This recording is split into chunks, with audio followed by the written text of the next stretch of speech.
Hello friends मोर आउ मोमोर गोटे छोट स्टोरीटे अच्छी 2016 रे मुझे जो भुवनेश्वर जाइली सेठी मोर गोटे फ्रेंड कही मोमो केबे ट्राए करछु बहुत टेस्टी लगे।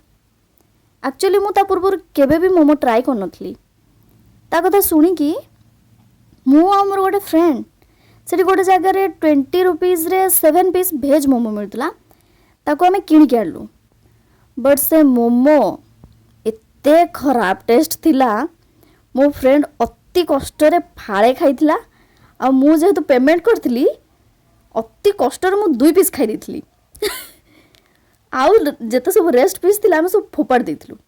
एक्चुअली घरे थिले तो आमे केते कोन खर्च करथाउ किछि हिसाब न थाए।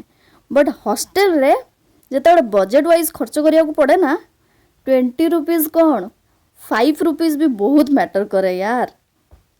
तापर मु भाभी लाइफ रे आ भूल रे भी केबे मोमो खाइबिनी। बट रूम रे हमर जने दीदी थिले तांकर एक्चुअली मोमो बहुत पसंद।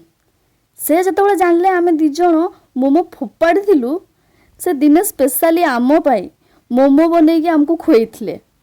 आ से मोमो एते टेस्टी थिला बहुत ही टेस्टी थिला से मोमो। ता परठू मोमो मोर फेवरेट ही हे गला। एबे से दिनर कथा भाविले निज ऊपर हस लगुची।